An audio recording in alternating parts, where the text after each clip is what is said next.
Kanoi mabuja tauya nonhauzo manhoko dzozori 24 mwedzi uno waChikumi.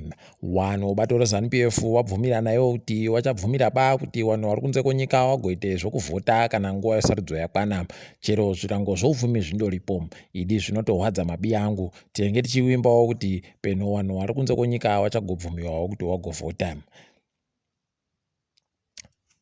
Wanhu waramba vari kubvunzana kuti iyo kuimba yagoti iyo yagowana mari yaichakopa kuhurumende yakawanepi mariyo, nokuti ipapa kuri kutonzi kuimbayo wanhu wayo vanosvika muimemo vanosanganisira warwo rusununguko, varimi nevamwe vakasiyana-siyana, zvokutoti wari kusaya kuti kohokona sei zviri kudari. Iyo mari yakasanzisiwa kuti itenge mugodhiyo iri mari yonyika, kwakainge kuine zvikwereti zvinopfuura 100 romamirioni omari yokuAmerica. Idi zvakatooma mabi angu.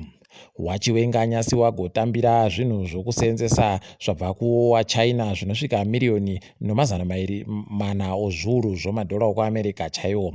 Kwai zvinhu zvinosanganisira mishonga yokuChina pabodzi-pono zvimwe zvokuongorora nazvo dzihwa mupengo. Kwai zvikoro mahofisi okwaMudzviti anenge akavhura kupera kwesondo rino nokuti wari kuitira kuti wapwere wagoende kotora zvitupa wasati wanyora bvunzo. Toramba tichitenda izvi tichimba kuti wanhu wese wari kukwanisa kuwanawo zvitupazvo. Kuramba wachibvunziwa nozviri kuitiwa nevanhu pasi rese kwaita kuti bhengi guru kuChina rinonzi Industrial and Commercial Bank of China rireke zvokuisa mari mumarasha okugokwe kusengwa. Toramba tichitenda wakairamba wachiisa kuti zviitike izvi. Apo kambani yomurohwa Diamonds yanziyo iri kuringana nevanhu kuusu nousu nokuda kwokuita kwayo kwairi kuita ichipinda muminda yevanhu, nzvimbo yokuti iremekedzewo nzvimbo yevanhu. Idi zvinotorwadza, tinoimba kuti nyaya iyi ichagogadzirika makuno yano.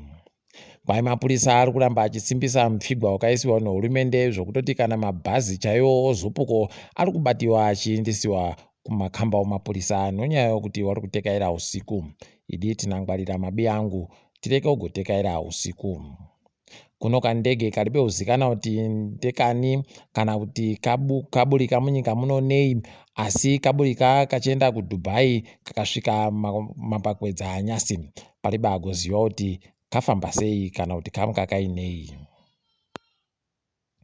Kwai hurumende yeZimbabwe yagobhadhara milioni ribodzi kuwachena yagoti iri kubhadhara mabhirioni 3 aye. Kwai ipapa pari bagoziva kuti ichagotekaidziwa sei mari kana kuti yambobva kupi kuti wazoiboye kubhadhara. Idi zvakatooma zvinoitiwa nevanhuwa, toramba takandoringa. Tiri kufara kuti Nigel The Slick Pastor awana mukana wokuti aende kotamba mutambo wopaNetflix chaiwo. Toramba tichizvitenda izvi nokuti zvinokurudzira mutambo yekwedu. Nozuro kwakabatiwa mumwe mudzimai ano makore 27 ainzi ari kuita basa rokubawa pwere achienda kouraya. Idi zvakatooma mabi angu, asi mapurisa agotiyo wamusunga zvokutoti tinoringira kuti achagoendesiwa kumatare dzimhosva makuno yano.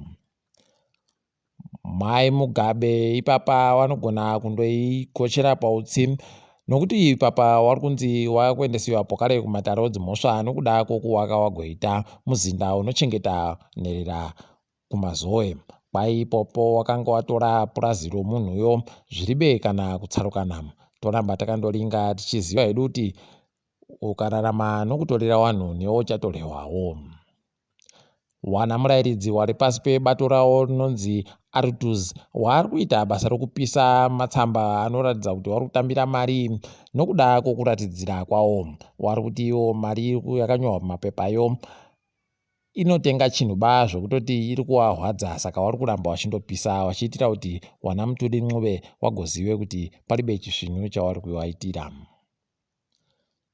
Wana mumiriri womudare reparamende nyasi wagomira wari kubvunzurudza vanhu vokuFidelity wari kutungamira ikweyo.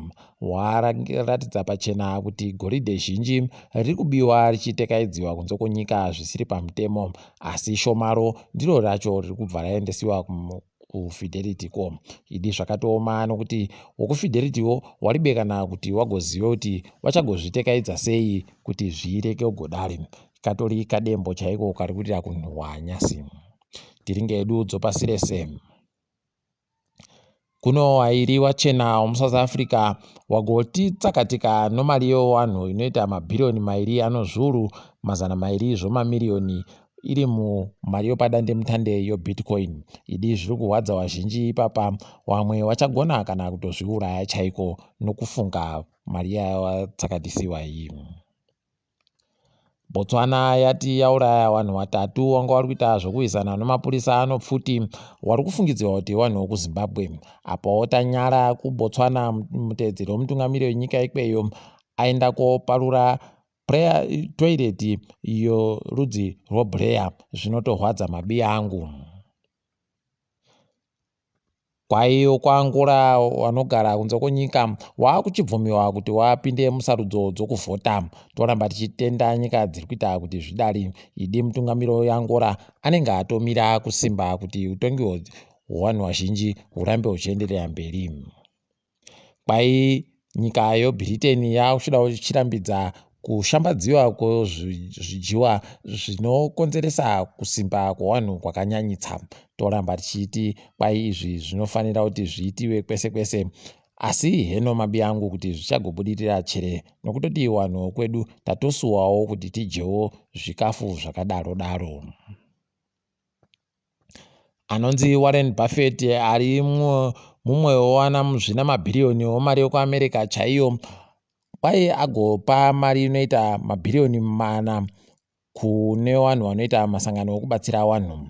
Ati achadaba zvokugosenza kuBill and Melinda Gates Foundation pokare paribe agoziva kuti sei zvaita kudando.